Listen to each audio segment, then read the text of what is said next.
Faites très attention, frère, en Christ, de servir le Seigneur comme si le diable était ton ami.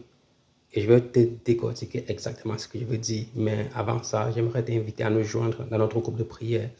On prie là-bas tous les soirs et on aide les gens à grandir leur foi en Christ. Et on donne aussi des conseils aux gens comme on le fait ici sur TikTok. Et d'avance, je t'invite, tu es la bienvenue d'avance.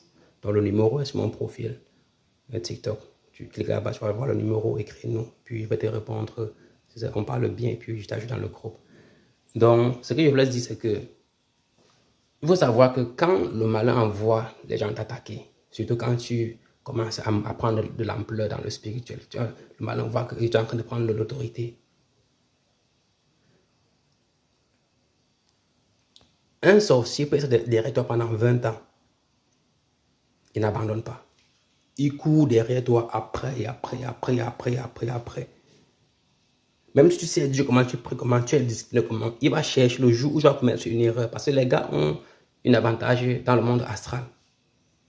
Que nous, les chrétiens, on n'a pas trop cet avantage-là. Peut-être on a un peu les visions, mais les rêves, mais ce n'est pas suffisant parce que les gars ont accès dans le monde astral mieux que nous.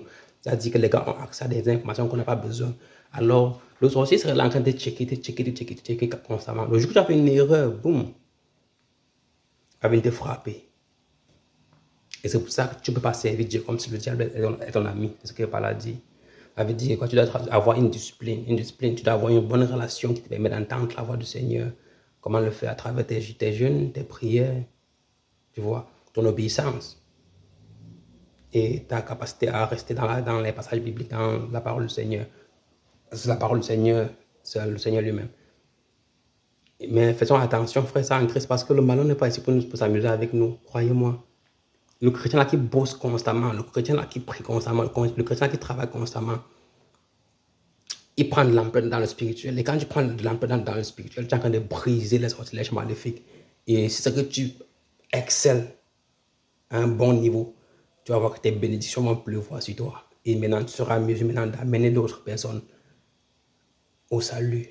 Tu seras en mesure de sauver d'autres personnes. Et c'est ce que le malin ne veut pas. Parce que c'est que si tu es complètement sauvé, beaucoup d'autres personnes seront sauvées à travers ce que tu vas accomplir. Voilà pourquoi le malin nous combat. Voilà pourquoi le malin combat les chrétiens.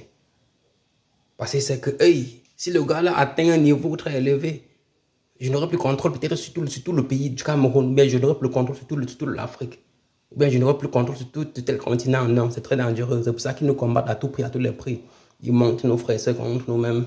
Ils nous divisent pour mieux régner. Tout ce genre de choses-là, c'est juste les combats spirituels, frères en Christ. Mais faisons attention, soyons équilibrés.